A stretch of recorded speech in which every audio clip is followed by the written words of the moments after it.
नमस्कार मित्रों, आज एक बार पुनः आपका स्कूल ऑफ ज्योग्राफी चैनल पर स्वागत है। हम लोगों ने अभी तक अक्षांश और देशांतर रेखा की जानकारी प्राप्त किए हैं। आज देशांतर के उपयोग और समय निर्धारण के बारे में जानेंगे।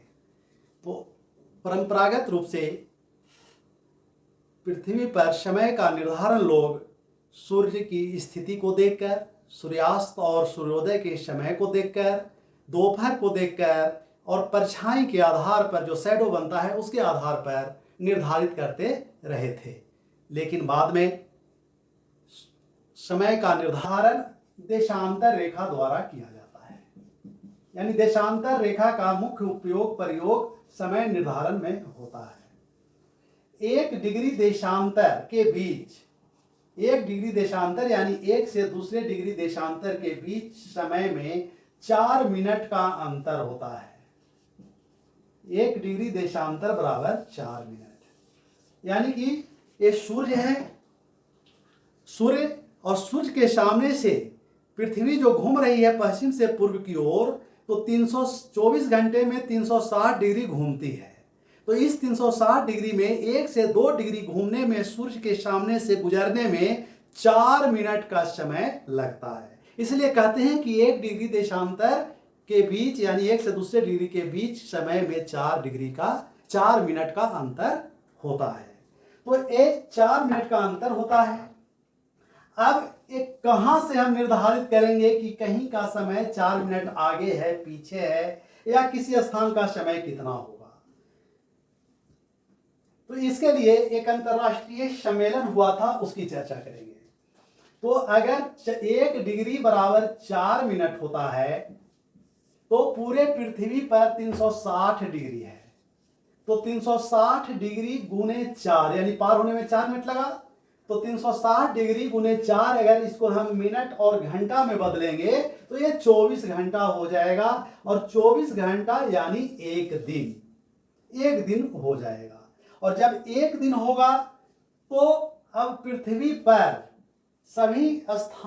के सभी स्थानों पर लोगों की सुविधा के लिए इस 24 घंटे को एक घंटा में विभाजित किया गया है समय के हिसाब से। अर्थात 1 घंटा का मतलब हुआ कि 360 डिग्री को 24 घंटा से भाग दिया गया, 24 आवर से डिवाइड किया गया तो 15 डिग्री आया। अर्थात 1 घंटा बराबर 15 डिग्री। यानी कि 15 डिग्री का मतलब क्या हुआ, 1 डिग्री में 4 मिनट बराबर 60 डिग्री। यानी 1 घंटा बराबर 60 मिनट। 1 घंटा बराबर 60 मिनट या 1 घंटा बराबर 15 डिग्री।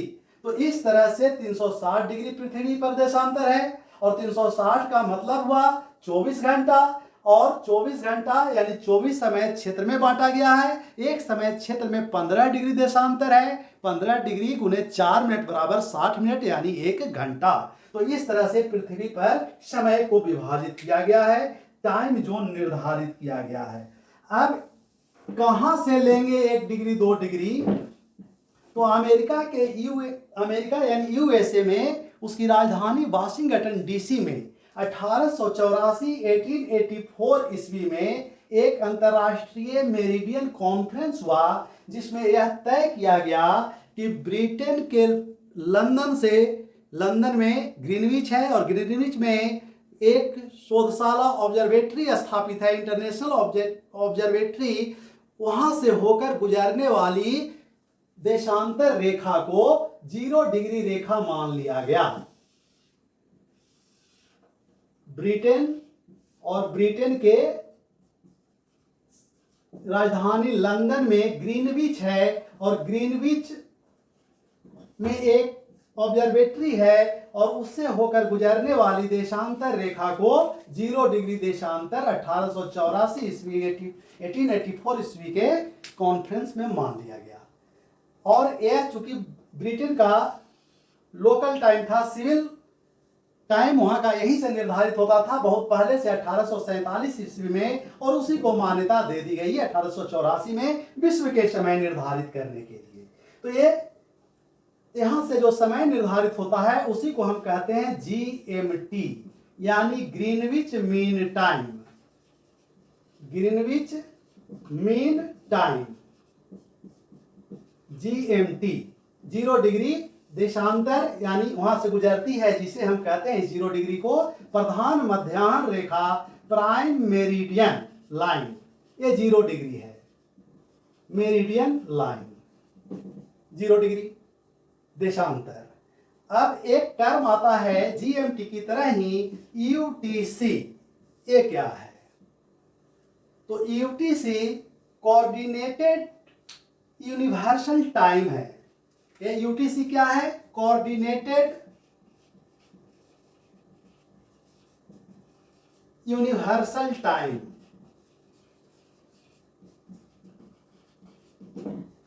तो GMT का निर्धारण देशांतर रेखा के आधार पर सूर्य के संदर्भ में पृथ्वी के घूर्णन गति से होता, पृथ्वी के संदर्भ में होता है, जो सूर्य के सामने आता और जाता है। और एक एटॉमिक मेजरमेंट टाइम है जिसका निर्धारण पृथ्वी के कक्ष के घूर्णन गति से होता है, एटॉमिक मेजरमेंट टाइम, जिसे UTC कोऑर्डिनेटेड यूनिवर्सल टाइम कहते हैं। अब हम लोग आते हैं देशांतर पर। तो हम लोग देखें कि पृथ्वी पर एक 0 डिग्री काल्पनिक रेखा है देशांतर, उसे ही मानक रेखा माना गया है, जिसे प्राइम मेरिडियन लाइन कहते हैं, GMT कहते हैं, क्योंकि एक ग्रीनविच से गुजरती है लंदन से। अब इस पर देखेंगे कि अन्य देशांतर रेखाएं जो पूर्व और पश्चिम में है, उस पर समय कैसे निर्धारित करेंगे। तो ये 0 डिग्री है,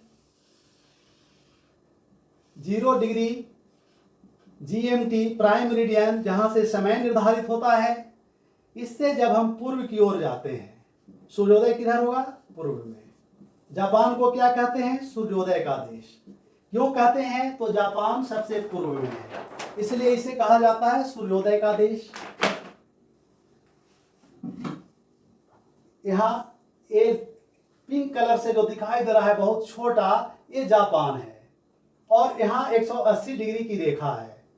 तो जब पृथ्वी, ये जापान है, यहाँ जापान है, और ये 180 डिग्री की रेखा है, और पश्चिम से पूर्व की ओर सूर्य जब पृथ्वी जब घूमती है, तो सूर्य के सामने जो सबसे पहले 180 के इस तरफ वाला भाग आएगा, वहाँ सूर्योदय होगा, और धीरे धीरे वहाँ शाम होते जाएगा, और इधर वाले भाग में सूर्योदय होते जाएगा।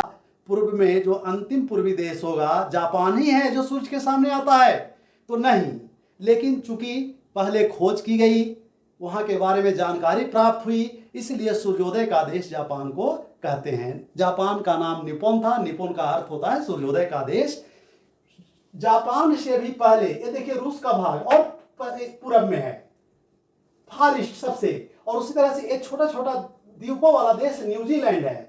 तो न्यूजीलैंड का कुछ द्वीप बिल्कुल 180 डिग्री पर सटा हुआ है, तो सूर्योदय सबसे पहले न्यूजीलैंड में ही होता है। एक आइलैंड का नाम है चैथम आइलैंड। तो चैथम आइलैंड पर सबसे पहले सनराइज होता है, जो जापान से बहुत पूर्व में है। लेकिन अब ऐसा नहीं है कि हम बना देंगे सूर्योदय का देश न्यूजीलैंड को कहते हैं। सूर्योदय का देश एक उपनाम है, जापान को निप्पॉन कहते थे, जिसका अर्थ होता है सूर्योदय का देश। अब जब यहाँ सूर्योदय होता है तो अगल बगल में काफी शांति महसूस होती है। शांति महसूस होने के कारण ही ये जापान के बाद जस्ट इधर सटा हुआ एक लाल देश दिखाई दे रहा है, कोरिया, जो 2 देश में बटा हुआ है, नॉर्थ कोरिया और साउथ कोरिया। तो कोरिया को कहते हैं मॉर्निंग कॉम का देश, यानी सुबह की शांति का देश, यानी काफी वहां शांति महसूस होती होगी। तो इस तरह से ये जब पश्चिम से पूर्व की ओर पृथ्वी घूमती है तो सूर्योदय होते जाता है, यानी कि यहाँ सूर्योदय सबसे पहले होगा। ये 180 डिग्री है। समझने के लिए केवल इधर हम ईस्ट लिख रहे हैं। पहले देखें कि 180 डिग्री न ईस्ट होता है न वेस्ट होता है, केवल अध्ययन की सुविधा के लिए लिख रहे हैं। तो यहाँ सूर्योदय हुआ और ये इस तरह से घूम रही है, तो धीरे धीरे सूर्य के सामने इधर वाला भाग आते जाएगा। तो यानी कि पूरब में समय पहले आएगा, अर्थात पूरब की ओर 0 डिग्री से जाते हैं तो समय जुटता है, और पश्चिम की ओर आते हैं तो समय घटता है, माइनस होता है। हम लोगों ने पहले देखा 1 डिग्री बराबर 4 मिनट का अंतर होता है समय में, और जब ईस्ट की ओर जाएंगे, पूरब की ओर जाएंगे तो समय प्लस होता है टाइम, और जब वेस्ट की ओर आएंगे 0 डिग्री से तो समय माइनस होता है। इतना क्लियर है। अब 1 डिग्री में 4 मिनट प्लस होगा और इधर 1 डिग्री में 4 मिनट माइनस होगा। तो मान लिया जाए कि आपसे अगर यह कोई पूछे कि कोई व्यक्ति 0 डिग्री प्रधान मध्याह्न से 15 डिग्री पूर्वी देशांतर पर है। 0 डिग्री प्रधान मध्याह्न से कितना दूर पर है? 15 डिग्री पूर्वी देशांतर पर है, ईस्ट है। ईस्ट और वेस्ट जब भी हम लगा देंगे तो वो देशांतर ही होगा, चाहे पूर्व का हो या पश्चिम का। जब नॉर्थ और साउथ लगाते हैं तो वह अक्षांशी होगा, उत्तर का होगा या दक्षिण का होगा। तो ये 15 डिग्री पर ईस्ट पर है, यानी देशांतर पर है। अगर 0 डिग्री पर 12 बज रहा है तो 15 डिग्री पूर्व पर कितना समय होगा? तो हम आसानी से निकाल सकते हैं कि अगर 0 डिग्री पर 12 बजे दोपहर है और 15 डिग्री पर क्या निकालना है कि समय है, तो 15 डिग्री दूर है, यानी 15 गुने 4 मिनट दूर है, यानी 60 मिनट वह दूर है। और किधर दूर है? तो वह पूर्व में है। ये 0 डिग्री है और वह व्यक्ति कहाँ है? 15 डिग्री पूर्व पर है, यानी कि 15 गुने 4 बराबर 60 मिनट, 60 मिनट दूर है, यानी 1 घंटा वो पूर्व में है, 1 घंटा पूर्व में है। और अभी हम क्या देखे थे कि जब पूर्व में जाएंगे तो समय जुटेगा, यानी अगर 12 बज रहा है GMT पर 0 डिग्री पर, तो 15 डिग्री पर बजेगा 12 में 1 घंटा जुट जाएगा, 1 बजे PM हो जाएगा। 12 बजे वो दोपहर में है, नून में है, तो वहां पहुंचेगा 1 बज जाएगा, तो 1 घंटा के समय आगे हो जाएगा। अब AM और PM आ गया है। AM और PM का मतलब क्या होता है?